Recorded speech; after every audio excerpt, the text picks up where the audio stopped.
Hey everybody, welcome back to the Droopytown network for another unboxing video. We're looking at another smartphone today. This is the Motorola RAZR XT910, and for my American viewers, this is the same thing as the Verizon Droid Razr that was released in 2011. But this XT910 is the international GSM version that is unlocked to work on all GSM networks. The timing of this video may be considered a bit late, considering that this phone came out more than 2 years ago, or actually, not more than, actually a little less than 2 years ago, but nonetheless, I feel it is relevant because even in 2013, it has become a low-cost, unlocked smartphone you can purchase on eBay from a variety of reputable sellers for only around $250 US dollars, that is. So if you're looking for an affordable way to get into smartphones or a cheap replacement phone if you aren't eligible for an upgrade yet from your carrier, this is a great option to consider. Now, this phone was purchased straight from eBay, and it was indeed for about $250. So this, in my opinion, is a great deal, but of course we're just gonna have to take it out of the box and see for ourselves if that is the case. So the box right here is inside a slip cover, and this slip cover has this little texture that you can feel and a pattern that is very reminiscent of what it looks like on the back of this RAZR phone. So you guys will see very shortly what that's about. The slip cover doesn't have much on it, so let's get this thing off of here. And indeed, we do have the box inside. So there's a picture of the phone itself on the front of the box. The back, same thing, and some details over here about the phone. So pretty standard stuff, nothing too fancy with the packaging. So inside the box, we immediately see the phone itself, and we'll talk about that after I talk about all the other things. So set that aside for now. Underneath the flaps, we got a variety of accessories. So first thing is the standard USB charger from Motorola. We can see a logo on here with Motorola, suggesting this is the official charger, but this, I would imagine, will work with a lot of devices since it is a USB charger. The USB port's right here. We do have the cable that is to be used with the charger. So this is a USB to micro USB cable. The cable connects to the phone via micro USB, which is right here, and this is a very standard cable. I mean, a lot of phone manufacturers use this. Only pretty much Samsung and Apple have their proprietary designs, which I hate.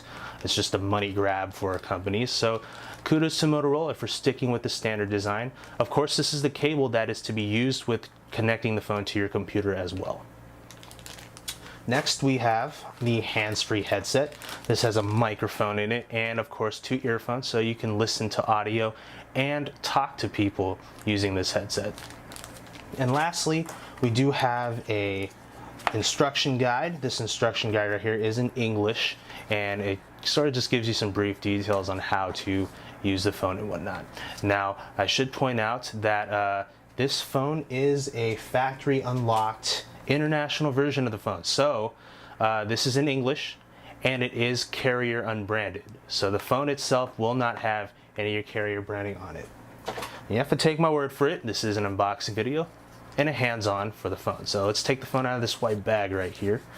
And wow, this phone is so slim. 7.1 millimeters thick. One of the slimmest phones out there, even in 2013. Unfortunately, Motorola could not keep the thinness of the phone consistent. As you can see, there is a bulge here in the back, but I guess they had to make concessions somewhere. Otherwise, though, this phone does feel very thin and also very solid too. So I actually, first impressions, I kind of like the build quality. On the back, we can see this little inset, this little separated portion of the back. This is the Kevlar portion of it, and the pattern, which we did see on the slip cover for the box, is reminiscent of carbon fiber, even though this is Kevlar. Kevlar doesn't need to look like this. It's just a design Motorola put on it, but it looks good. I think it kind of gives this phone an added dimension and better build quality. The rest of the plastic on this phone, though, is just normal plastic, probably polycarbonate or something like that. No aluminum or magnesium elements. The front screen is Gorilla Glass. Alright, so I'm going to start turning on this phone, and while it loads, I'll talk about the rest of the parts of this phone. So like I said, no carrier branding anywhere, just the Motorola logos. On the back we also have the camera. It says HD 1080p right here on the left, and this camera is indeed a 1080p video recorder, but also a 8.1 megapixel shooter. Also, it's got a single LED flash on the right of it, and we also have a noise cancellation microphone on the bottom here on the back. Now on the front is the main microphone, so these two microphones in concert will basically allow for you to have better voice quality, at least on your end. We have the speaker here, and to the right of that is the front-facing camera, and of course the Motorola logo on top. On the right hand side we got the power button and volume buttons right here. We do have, what is this on the left side? We got a compartment. So this compartment is easily accessible with your fingernail. And inside we got a micro SD slot, a micro SD slot. Did I already say that? Micro SD and micro SIM. It's easy to get these two words mixed up, or if they're even words at all. But basically on the right, this is a micro SD slot. That's for expanding memory. This phone does have 16 gigabytes of internal memory, and if that's not enough for you, you got this slot to use. This one on the left is the micro SIM slot, so it takes micro SIMs only, not mini SIMs, and so just keep that in mind if you are trying to use an existing SIM with this phone. So I got a micro SIM right here. This is an AT&T micro SIM, and I'm going to go ahead and just plug it in here so I can show you guys that this phone does work with AT&T, especially if you're an AT&T customer in the US. So putting this in is easy. No need to fiddle with you know, silly paper clips and stuff. You just sort of push it in there. It's spring loaded. If you push it in again, it'll pop back out. So very nice design for Motorola. Very convenient, not having to use weird tools and stuff like that. And while the SIM card does load, on the top we got the headphone jack, USB, micro USB that is, so many micro things, and a mini HDMI port. So this is not micro, it's mini. And the mini HDMI port can be used to output video to, say, a screen or a television. Now the thing that sucks though is this phone did not come with a mini HDMI to HDMI cable, so you're gonna have to get one separately if you are interested in using that function. So just keep that in mind. Alright, so the phone is loaded, the SIM card is loaded. We can see it says AT&T in the upper left hand corner. We got 4 out of 5 bars, so safe to say it definitely works on this network. And if you want to see if it works with your GSM network, if it's not AT&T, definitely check out the frequency bands that your carrier uses and see if they're compatible with the XT910. I want to point out that this phone is unusually large considering the screen size. So this screen is 4.3 inches. It is QHD resolution, which means it is 960 by 540. And despite the, you know, relatively small screen, which is funny we're saying that because screens these days are like 5 inches, which is crazy, but 4.3 inches, this phone seems more like a 4.7 inch phone, and I'll show you what I mean by that. I have a Razr HD phone here, which I unboxed and did a hands-on a couple weeks ago. You guys can definitely look up that video in my channel page.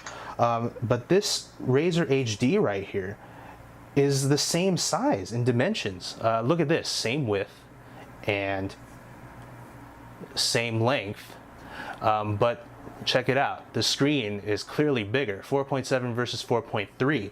So it kind of stinks that Motorola had to use such a giant bezel for this phone. And it is worth pointing out that this phone is a millimeter thinner than the Razr HD. Razr HD is 8 millimeters. But is it really worth that extra itty bitty thinness? I don't know about that. But it is important to mention that the Razr HD is a much more expensive phone. It is a year newer. It came out last year, and it's much more expensive. So frankly, if I didn't show you this, you probably would have never even noticed. So who knows?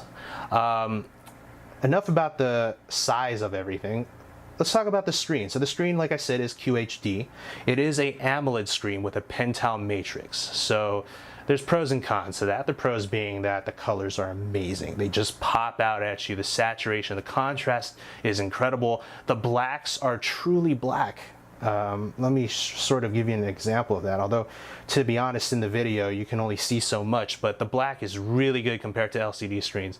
The unfortunate side of things is that the pentile matrix, I mean, that thing is just a dog. You can see that there's a lot of aliasing in the icons. If you look close up, you'll have to do that in person, unfortunately. I guess I can hold it closer in the camera, but I don't know how much that's going to help. But basically you can see a lot of aliasing in like graphics and stuff. Like on the edges there's a lot of jagginess. You can see the individual color elements of each pixel, like the greens and the purple just sort of stick out at the edges, and that's not really as nice. It's not as noticeable in a higher res screen, but at a QHD level this is a lot more noticeable, so that's unfortunate, but otherwise it's a good screen. And looking at the interface, man, it's very, very stock Android looking. So Motorola has taken heat in the past for their customizations of Android, so they decided to keep things simple in the last couple years, and I think it's really paid off. This is Android Jelly Bean, so I'll show you guys right now. And this phone started off with Gingerbread and has undergone 2 updates, so kudos to Motorola for that. They have done well with this phone, although they've done worse with others. But this one, they've managed to get 2 updates for it, and you can see 4.1.2. And the interface, like I said, very stock looking. This is pretty much the closest thing you're going to get to a Nexus in terms of the stock Google experience. I mean, the main menu looks that way. The app drawer is very stock looking. The apps as well. You can see the phone app right here, the dialer, and also the camera app. So, like I said, it's very standard, doesn't have a lot of funky customizations like HTC or Samsung, and I think that's a good thing. So I like the design of the phone when it comes to the software, and I very much like the exterior design as well. It's very unique. So overall, I think this is a great phone. I mean, $250, it's an incredible steal if you're looking for a cheap smartphone or just you need a replacement quickly. This is something you definitely should look at. So hope you agree with me. So if you like this video, please click the like button and subscribe to the Droopytown network for future unboxing videos. I do have a couple on the way. I'm going to be releasing in the next couple of weeks a unboxing video for the Zoom H1 microphone recorder, and also a Canon EOS 60D DSLR camera. So if either of those things interest you, stay tuned. Definitely subscribe to see my future unboxing videos. And again, I hope you enjoyed it. So thanks again for watching the Droopytown network, and I'll see you guys next time.